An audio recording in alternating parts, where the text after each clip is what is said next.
नमस्कार, आप देख रहे हैं जस्ट इंडिया और मैं हूं आपके साथ काजल ठाकुर। खबरों की शुरुआत करेंगे उससे पहले हेडलाइंस के प्रायोजक हैं Micron lights counts on us, group of industries, Asian colour coated स्पात limited, Oscar super speciality hospital and trauma centre, रंश किया showroom in Rohtak and Bahadurgarh. Showroom पर आइए, टेस्ट ड्राइव ले और गाड़ी बुक कराइए।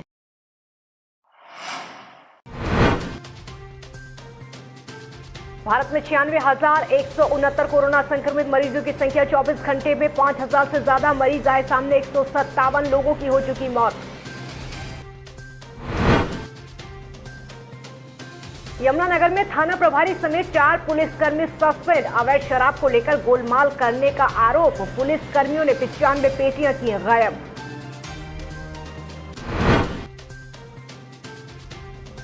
श्रमिकों की मदद करने में लगा भिवानी महापंचायत। पैदल जा रहे श्रमिकों के लिए महापंचायत ने चलाई 15 बसें। मजदूरों का कराया गया मेडिकल चेकअप।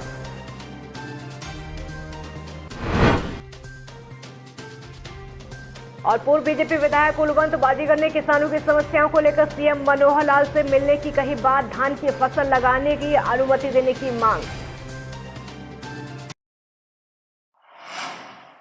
और खबरों की शुरुआत करेंगे इस वक्त की बड़ी खबर के साथ। सीबीएसई 12वीं की परीक्षाओं की घोषणा हो चुकी है। सीबीएसई की जो परीक्षाएं हैं 1 जुलाई से होने वाली हैं। तो बड़ी खबर आपको बता दें, सीबीएसई 12वीं की परीक्षाओं की घोषणा हो चुकी है, ऐलान हो चुका है। 1 जुलाई से सीबीएसई की परीक्षाएं होंगी। 1 जुलाई से 15 जुलाई तक पेपर होंगे। आपको ये बता दें कि 1 जुलाई को गृह विज्ञान की परीक्षा होगी, 2 जुलाई को हिंदी का पेपर होगा, 3 को फिजिक्स, 4 को अकाउंटेंसी का पेपर होगा, 6 को केमिस्ट्री, 8 जुलाई को अंग्रेजी का पेपर होगा, 9 को बिजनेस स्टडीज और 13 को सोशलॉजी का पेपर होगा। और वहीं आपको बता दें कि 14 को पॉलिटिकल साइंस की परीक्षा होगी। बड़ी खबर आपको बता दें कि सीबीएसई 12वीं की परीक्षाओं का ऐलान हो चुका है। 1 जुलाई से सीबीएसई 12वीं की परीक्षाएं होंगी, जो कि 15 जुलाई तक चलेंगी। कोरोना वायरस के बढ़ते मामलों के मद्देनजर देश में लगाए गए लॉकडाउन के चौथे चरण का आज पहला दिन है। और इसी बीच आपको बता दें कि भारत में कोविड-19 संक्रमितों का कुल आंकड़ा 96,000 के पार पहुंच गया है। स्वास्थ्य मंत्रालय के आंकड़ों के मुताबिक देश में कोरोना वायरस से अब तक 3,029 लोगों की मौत हो चुकी है, जबकि संक्रमितों की जो संख्या है 96,169 हो गई है। वहीं पिछले 24 घंटों में कोरोना के 5,242 नए मरीज मिले हैं और 157 लोगों की जान चली गई है।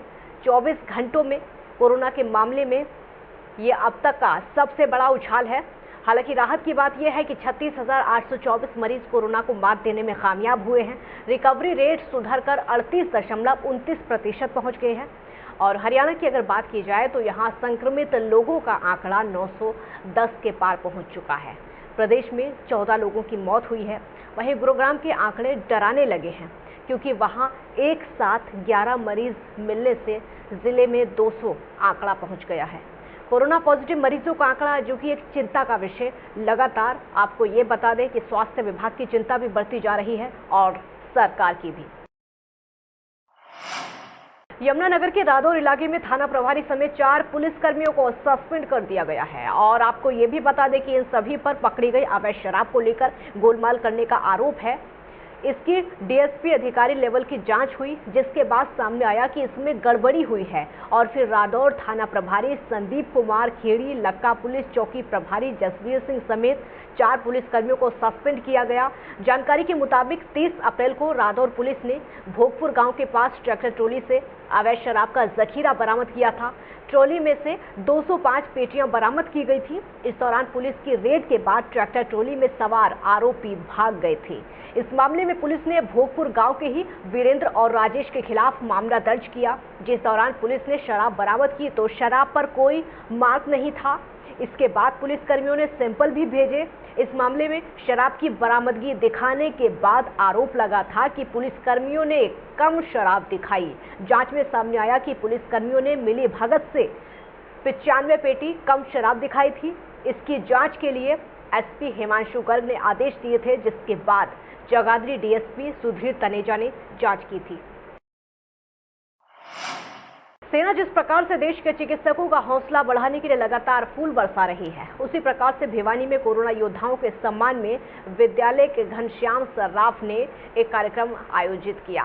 कार्यक्रम में डॉक्टर, स्टाफ, नर्स, आशा वर्करों और नगर परिषद के कर्मचारियों का सम्मान किया गया और उन्हें सर्टिफिकेट, तुलसी का पौधा भेंट किया गया। इस मौके पर चिकित्सकों ने भी विधायक की इस मुहिम की काफी प्रशंसा की। उन्होंने कहा कि इस तरह के कार्यक्रम आयोजित होने से उन्हें कहीं ना कहीं बल मिलता है और एक उत्साह बढ़ता है। तो ये कोरोना के हमारे योद्धा रहे हैं, सभी का हम स्वागत कर रहे हैं। कल जिस प्रकार से हमारे जो डॉक्टर्स और पैरामेडिकल स्टाफ ने इस कार्रवाई में जो पूरे ज़िले का सहयोग किया है, उससे हमारा ज़िला इस पीड़ा से वंचित है और जो एक आध के साहिबी उनको ठीक करने का काम हमारे सभी मेडिकल स्टाफ ने किया है। हमने कोरोना से बचने के लिए जो नियम बनाए हुए हैं, सोशल डिस्टेंस की, मास्क लगाना, हैंड हाइजीन की, ये कभी अपने जीवन शैली में अपनाना है। जहाँ पर भी कोई जाना पड़े तो हम इस 3 बातों का ध्यान रखें। सोशल डिस्टेंस मेंटेन करके रखें, मास्क लगा के रखें, अगर हमारे हाथ कहीं टच हो जाते हैं उसको हैंड सैनिटाइज़र से, वॉश बेसिन हो तो हैंड वॉश करना ज़रूरी है। हम ये अपने जीवन में ये अपनाएं कि ये 3 बातों का हम सदा के लिए जब तक जी। भिवानी महापंचायत ने निर्णय लिया है कि किसी भी श्रमिकों को चिलचिलाती गर्मी में पैदल नहीं चलने देंगे, जिससे उसका स्वास्थ्य भी खराब हो सकता है। उन्होंने प्रशासन के सहयोग से कुछ निजी बसों को लिया है। इन बसों का प्रशासन से पास बनवा लिया गया है। अब ये बसें सड़कों पर दौड़ेंगी। साथ ही पुलिस से भी सहयोग मांगा गया है कि अगर वो बॉर्डर पर किसी को या रास्ते में किसी को पैदल जाते देखते हैं तो तुरंत भिवानी महापंचायत से संपर्क करें। इस कार्यक्रम के आयोजक संपूर्ण सिंह ने बताया कि रोजाना देखने में आ रहा है कि श्रमिक जो हैं वो लगातार पैदल चल रहे हैं, जिससे काफ़ी परेशानियों का सामना उनको करना पड़ रहा है। ऐसे में लोगों के लिए व्यवस्था भिवानी महापंचायत ने की है। 15 बस तो आज से ही सड़कों पर दौड़ने लगी हैं। साथ ही डॉक्टरों की टीम भी बसों के साथ रहेगी। उनका कहना है कि 15 बसें भी तैयार रहेंगी, अगर ज़्यादा ज़रूरत होगी तो उन्हें भी बुला लिया जाएगा। वहीं भिवानी के डीआरओ प्रदीप चहल ने बताया कि भिवानी महापंचायत ने बसों की परमिशन मांगी है, उन्हें परमिशन दे दी गई है। कुछ दिनों के लिए फसल काटने के लिए आए थे मजदूर, कुछ मजदूरी करने आए थे, इनके पैसे भी ख़त्म हो गए, जाने का साधन भी नहीं है। जहाँ पे हमने ये सेंटर होम बना रखे हैं सरकार ने, वहाँ पे कोई भी व्यक्ति हो, अगर 15-15, 20-20 दिन उनको एक जगह रुकना पड़ जाए, परेशानी एक स्वाभाविक प्रक्रिया है। पूरे के पूरे क्या नाम है, भिवानी से बाहर भी जिस जिले में भी जो भी सड़क पे मजदूर घूमता मिलेगा, पहले हमारे डॉक्टर करण पुनिया के नेतृत्व में जो टीम बनी है, उनकी कोरोना स्क्रीनिंग होगी, उनको दवाई वगैरह दी जाएगी, फिर उनको बसों में बिठाया जाएगा। नज़दीक के डिस्ट्रिक्ट हेडक्वार्टर पे जिला प्रशासन से संपर्क करके जहाँ पे इनका ठहराने का इंतजाम होगा, ठहराने का काम करेंगे और प्रशासन से मिलके फिर इनके गांव में भिजवाने का मदद करेंगे। जो हमारे भाई पैदल रोहतक की तरफ जा रहे हैं, उसको प्रशासन अपने यहीं रख के बसों से और ट्रेनों से भेजेगा उनके प्रदेश में। तो प्रशासन 24 घंटे अपने भाइयों के लिए तैयार है और रोड पर घूम के देख भी रहे हैं कि कोई भाई पैदल बच्चों के साथ रोड पे ना जाए। सभी को बस की और ट्रेन की सुविधा भिवानी प्रशासन देगा। बीजेपी के पूर्व विधायक कुलवंत बाजीगर ने किसानों की समस्या को लेकर मुख्यमंत्री मनोहर लाल से जल्द मुलाकात करने की बात की है। आइए देखते हैं क्या कुछ उन्होंने कहा। ये बात ठीक है, मुख्यमंत्री के आदेश सिर माथे हर कोई मानता है, मानने चाहिए, क्योंकि वो प्रदेश का माई बाप है। लेकिन हमें उस चीज़ से मुख्यमंत्री को बैठ के सारी बातें बतानी भी है ना, क्योंकि मुख्यमंत्री के पास सारी बात हो सकता है ना पहुंची हो, क्योंकि यहाँ दूसरी फसल ही नहीं हो सकती। ये मैं यहाँ से जानता हूँ, यहाँ के जिम्मेदार जानते हैं, हम अच्छी तरह जानते हैं। तो यहाँ की जो ज़मीन है, ये ज़मीन भी वैसे भी कल्लर हिसाब से ज़मीन है। बाकी तो क्या, मेरा गांव कल्लर माजरा है। आप हिसाब लगाओ कि कल्लर माजरा गांव नाम तभी ठीक है ना, जब यहाँ की ज़मीन उस तरीके से हर फसल को नहीं हो सकती। करनाल के शेखपुरा सोहना गांव में बीती रात को एक युवक पर हमला किया गया। 2 पक्षों का विवाद पहले ही जमीन को लेकर चल रहा था। मृतक युवक अपना ट्रैक्टर लेकर खेत में गया था। इसका किसी से विवाद नहीं था, ठेके पर जमीन में काश्तकार था और आपसी रंजिश का शिकार हो गया। दूसरे पक्ष ने इसके ऊपर हमला किया। फिलहाल पुलिस ने हत्या का मामला दर्ज करके मामले की जांच शुरू कर दी है। आपको ये भी बता दें कि शेखपुरा में 2 परिवारों का आपसी झगड़ा चल रहा था और बताया ये जा रहा है कि दोनों परिवार आपस में भाई थे। करनाल से केसीआरए की रिपोर्ट। वो ट्रैक्टर से किराया करता था।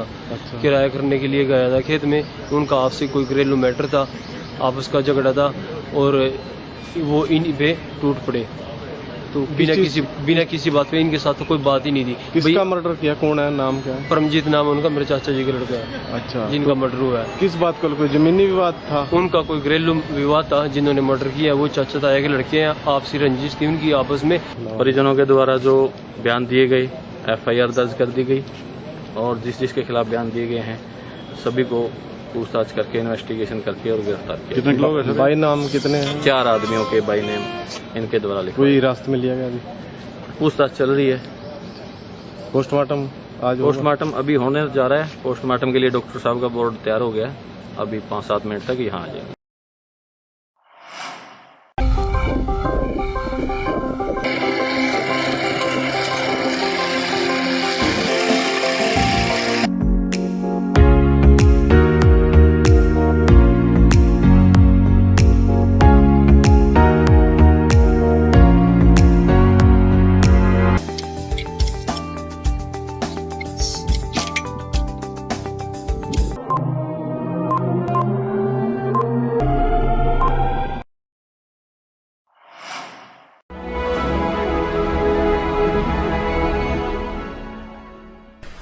चाचा, आपने नया घर बनवाया है तो घर की छत पर कौन सी शीट लगवाई है?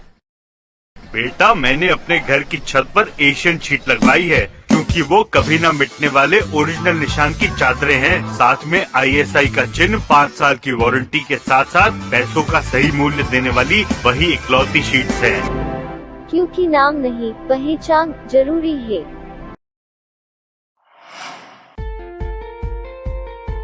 Be Fast Fit, India's fastest growing fitness chain, now at Rohtak D Park and biggest fitness club. Services like cardio, full strength and free weight stations, CrossFit, group classes, aerobics, yoga, Tabata training, high intensity training with professional trainers, steam bath and sauna bath. Be Fast Fit, be the best of yourself.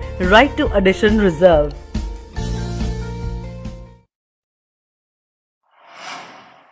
Welcome to John Wesley Convent, a prestigious, renowned and remarkable school of Rohtak. Excellent learning environment, standardized infrastructure and experienced faculty, well-formed robotics lab, well-equipped science labs, world-class computer lab, well-stocked library, digital smart classrooms, excellent sports facilities, best transport service.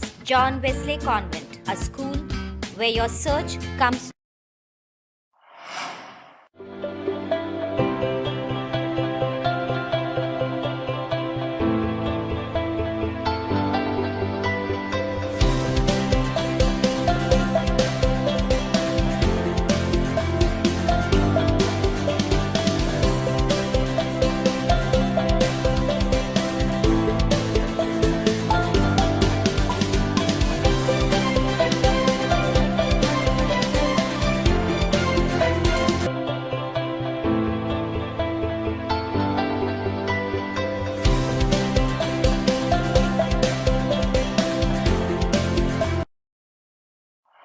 खबरों में फिलहाल इतना ही। देखते रहिए just India.